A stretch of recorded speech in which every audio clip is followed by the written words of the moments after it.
Information fueled. Opinion driven. This is Nashville's Morning News with Dan Mandis. And so, my fellow Americans, we talk news. 6:06, Nashville's Morning News on Super Talk 99.7 WTN. Welcome on in to Nashville's Morning News. December 31st, it is New Year's Eve morning. Hope you're doing well. Dan Mandis here along with Jay Harper, Jeff Malinoff as well.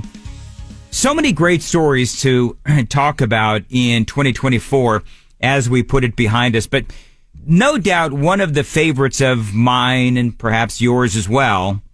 The one thing that I will not forgive them for is their try to steal the joy from this country. The joy felt by Americans backing the Harris-Walz ticket. We are joyful warriors. Was all of the joy that the Democrats were trying to talk about that we would get if Kamala Harris would just win the presidential campaign. It looks like a joyous rally. It looks like a joyous occasion. A real zeal and joy in the campaign. And the funny thing is, they're talking about the joy in the campaign. Looking back, we now know that this campaign was a complete and utter train wreck that was actually devoid of any joy. All with a sense of joy. Joy. Joy. Joy. Joy. Joy. Joy. Joy. Joy. Joy. Joy. Joy. Imagine that. American politics.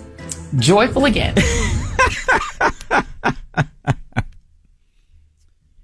So just so many things to say about that. Now, as that's playing, and that's what the Democrats and the media were saying about Kamala Harris's campaign, we now know that there was no joy in Kamalaville. As a matter of fact, stories have come out where the campaign wasn't actually listening to the people who were working on the campaign. They weren't doing the door knocking. They weren't doing the work. They simply did not know how to run a campaign. And people were really angry, you know, the ones that were working in the campaign, and they were saying, you're doing this wrong. But nobody listened. And they ended up raising $1 billion. They ended up $20 million in the hole, and they lost the election. And so when you listen back to that audio and you play it with today's perspective, it's no wonder they've got an identity crisis. Now, Speaker Mike Johnson, he said something interesting yesterday on Fox News, and he was talking about the Democrats. I think we are going to attract some of those. I think some of them may even be wondering whether or not they should switch parties right now. So this is a great time for the Republican Party, not a great time to be a Democrat. They're in total disarray. They have no leader, and they have no vision going forward. So this is a real moment for us, and we're going to deliver. They also have no joy. And so Johnson was talking about, would the Democrats cross party lines to help the Republicans pass legislation in the House of Representatives? Now, I'm here to tell you that Johnson is dreaming. That's not going to happen. But what will happen, what is happening, is there are Democrats that are actually now becoming Republicans because there's no joy on that side of the aisle. All the joy is in our side of the aisle.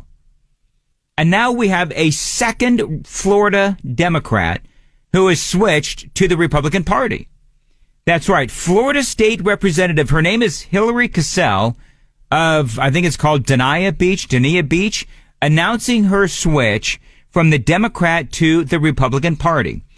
And I want you to listen to her reasoning because her reasoning makes a lot of sense.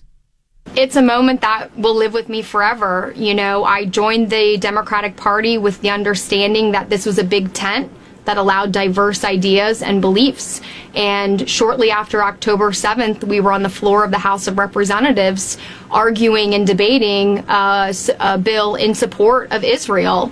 And I was forced to debate a Democratic colleague who filed a resolution while we still have hostages there, but this was shortly after October 7th. Yeah.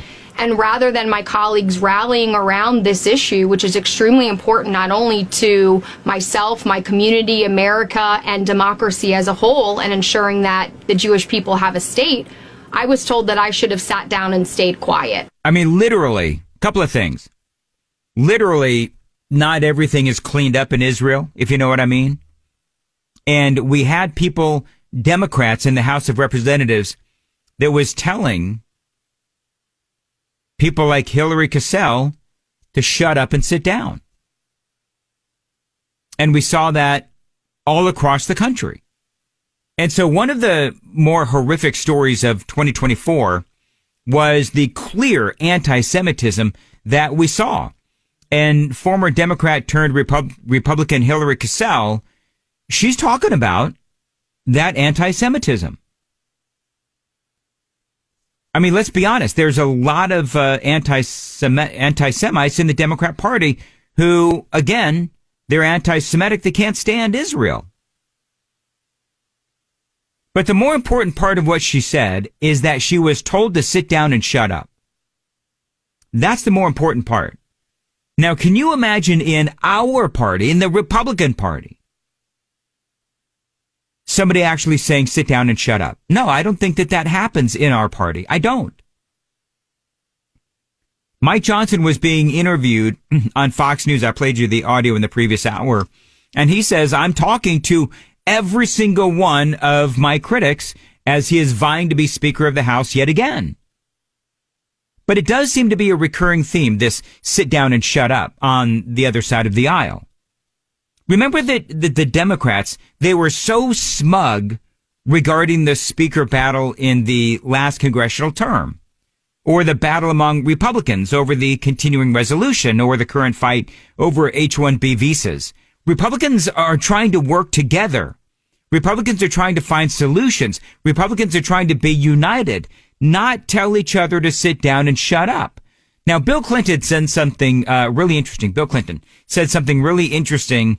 He was on The View. I don't know how he survived, but he was on The View a few days ago, and they're talking about the Democrat Party and their unwillingness to listen to others outside of their party or outside of their comfort level. I think one of the things that Democrats sometimes do is give up on too many people because the demographics say they're not going to be for us. Mm-hmm. Well, that may be, but, you know, if you don't deal with something that's controversial just because you don't want to hear it, that's like an insult to voters. I mean, he's absolutely right.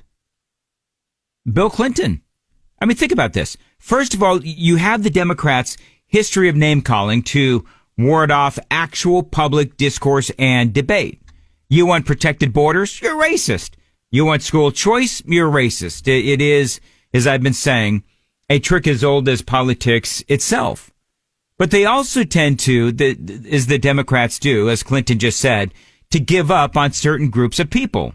Rural communities, the white males who didn't go to college, right? I mean, we all know the stories. But here's the thing. I want you to think about this. Donald Trump did the exact opposite.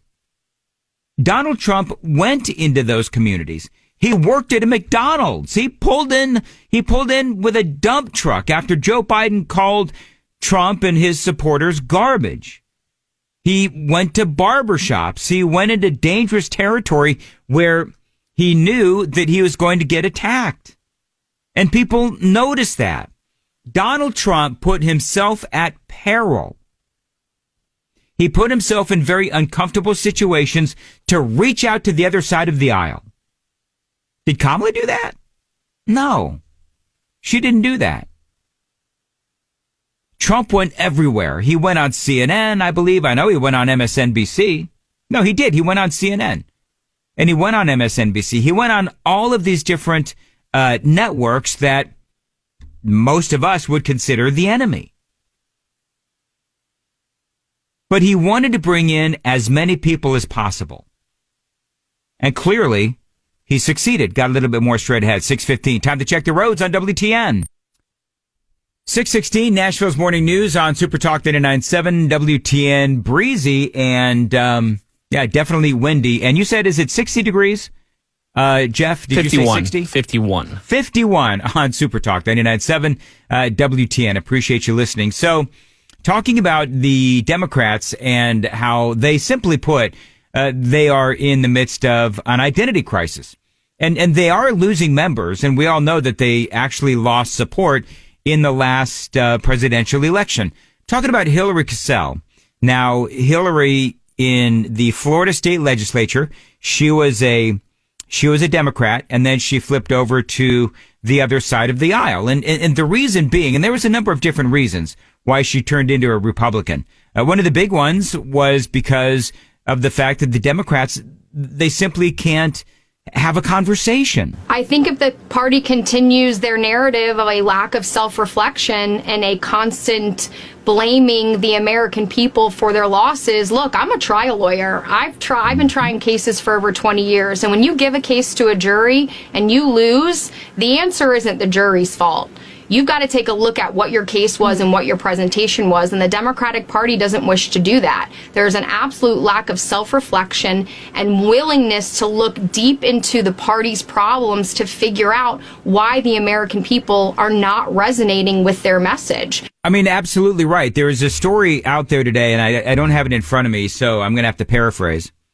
But the people on MSNBC, they were talking about, and Rachel Maddow said, as they're talking about where they went wrong, Rachel Maddow actually said that she got it wrong because she thought that more people, listen to this, she said more people would be afraid of J.D. Vance. Afraid of J.D. Vance. Now, what kind of a cocoon do you live in, Rachel Maddow and Joy Reid and the rest of you folks on the left? What kind of a cocoon do you live in where J.D. Vance is scary? It doesn't make any sense. And somebody please tell me what J.D. Vance ever actually said that was scary.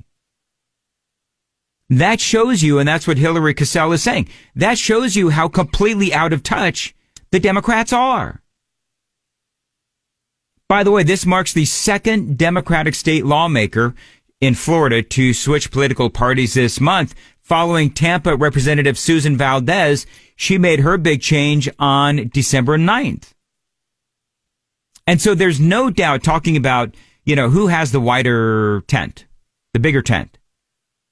Donald Trump got far more young, black, and Hispanic voters this time around. And a lot of Democrats, I believe, voted for Donald Trump, a lot of first-time voters as well. So this switching of parties, it's not something that's just happening in state houses.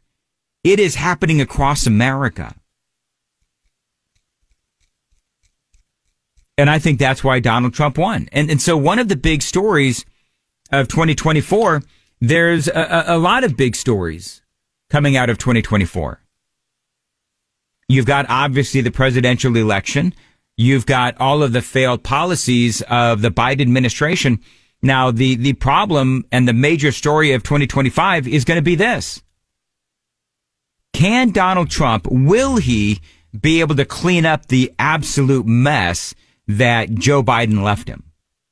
That's going to be, by and large, the biggest story of 2025. A big part of that is going to be illegal immigration. Coming up in the next segment, we're going to talk a little bit about what is going on with illegal immigration. There's been a pretty big update on all things illegal immigration. We're going to talk about that and a whole lot more straight ahead. Right before the news with Jay Harper. Jay, what's coming up at 6:30?